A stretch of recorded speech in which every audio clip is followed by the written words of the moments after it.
नमस्कार, आप देख रहे हैं बिहार तक और आपके साथ मैं हूं ऋचा शर्मा। 6 जनवरी की सुबह पटना के शंभू गर्ल्स हॉस्टल में नीट की तैयारी कर रही एक नाबालिग छात्रा अपने कमरे में बेहोश मिली। हॉस्टल स्टाफ उसे अस्पताल ले गया। इसके बाद एक अस्पताल, फिर दूसरा और आखिर में तीसरा अस्पताल। 3 दिन तक इलाज चलता रहा और 9 जनवरी को छात्रा की मौत हो गई। इस 3 दिनों में जो सबसे अहम होना चाहिए था, कानून की मौजूदगी, वहीं सबसे ज्यादा गायब रही। जिस वक्त छात्रा संदिग्ध हालत में बेहोश मिली, उसी वक्त ये मामला सीधे तौर पर मेडिको लीगल केस बन जाता है। कानून कहता है कि पुलिस को तुरंत मौके पर पहुंचना होता है, कमरे को सील करना होता है, हॉस्टल की तलाशी लेनी होती है और सबूत सुरक्षित करने होते हैं। ये जिम्मेदारी सीधे तौर पर स्थानीय थाना प्रभारी की होती है और इस केस में ये जिम्मेदारी थाना प्रभारी रोशनी कुमार की थी। लेकिन हकीकत क्या हुआ? हकीकत ये रही कि पुलिस 3 दिन तक घटनास्थल पर पहुंची ही नहीं। हॉस्टल का कमरा खुला रहा, बिस्तर और जो कपड़े हैं वो वैसे ही पड़े रहे, किसी तरह की फॉरेंसिक जांच नहीं हुई। इसी दौरान थाना प्रभारी की तरफ से ये मान लिया गया कि मामला सुसाइड का है। यही शुरुआती धारणा आगे पूरे केस की बुनियाद बन गई। ये वही शुरुआती रिपोर्ट थी जिसे बाद में किसी भी स्तर पर गंभीरता से चुनौती नहीं दी गई। इसके बाद केस एएसपी स्तर पर पहुंचता है, जहां जिम्मेदारी बनती थी कि शुरुआती जांच की दोबारा समीक्षा की जाए। एएसपी का काम होता है यह देखना कि कहीं थाना स्तर पर कोई चूक तो नहीं हुई, कोई एंगल तो नहीं छूट गया। इस केस में एएसपी अभिनव कुमार के सामने यह सवाल होना चाहिए था कि 6 से 9 जनवरी तक पुलिस मौके पर क्यों नहीं गई, हॉस्टल और कमरे की जांच क्यों नहीं की गई, क्यों बिना ठोस सबूत के सुसाइड की थ्योरी बना दी गई। लेकिन हकीकत ये रही कि एएसपी स्तर पर भी थाना प्रभारी की रिपोर्ट को ही अंतिम सच मान लिया गया। ना तो कमरे का दोबारा फॉरेंसिक जांच किया गया, ना किसी नए संदिग्ध पर फोकस किया गया और ना ही छात्रा की हालत को देखते हुए किसी यौन शोषण के एंगल की गंभीरता से जांच हुई।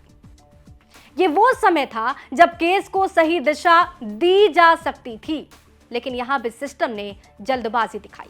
मामला जब एसपी के स्तर पर पहुंचा तो यहां जिम्मेदारी और संवेदनशील हो जाती है।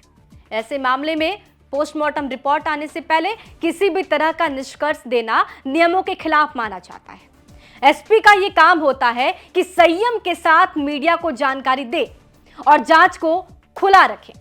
लेकिन इस केस में एसपी परिचय कुमार की तरफ से सीधे ये बयान सामने आ गया कि सुसाइड का मामला है और रेप जैसी कोई बात ही नहीं। ये बयान उस वक्त आया जब पोस्टमार्टम रिपोर्ट आई ही नहीं थी। पुलिस ने नींद की गोली, मोबाइल सर्च जैसे तथ्यों को सामने रख दिया, लेकिन बाद में मेडिकल बोर्ड की रिपोर्ट ने इन दावों पर सवाल खड़े कर दिए। यहीं से साफ हो गया कि जांच से पहले निष्कर्ष तय कर दिया गया। इसके बाद बारी आती है एसएसपी स्तर की।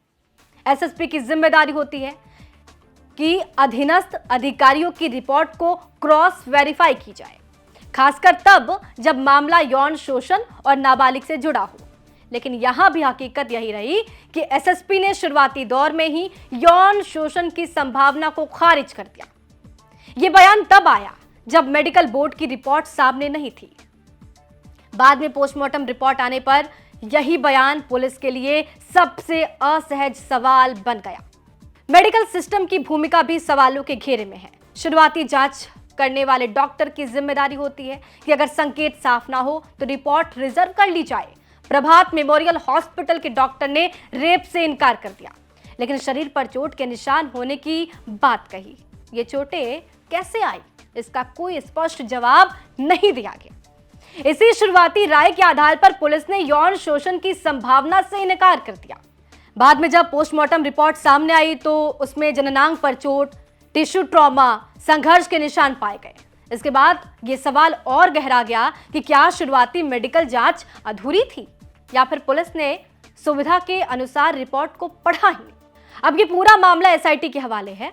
एसआईटी सिर्फ ये नहीं देख रही कि छात्रा के साथ क्या हुआ, बल्कि ये भी जांच का हिस्सा है कि 6 से 9 जनवरी के बीच सिस्टम ने अपनी जिम्मेदारियां क्यों नहीं निभाई।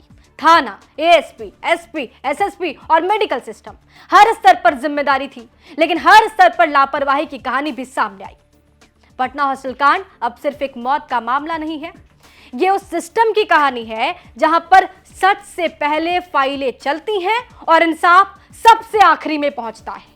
आपको इस पूरे मुद्दे पे क्या कुछ कहना, कमेंट बॉक्स में जरूर लिखिएगा। बने रहिए हमारे साथ, देखते रहिए बिहार तक।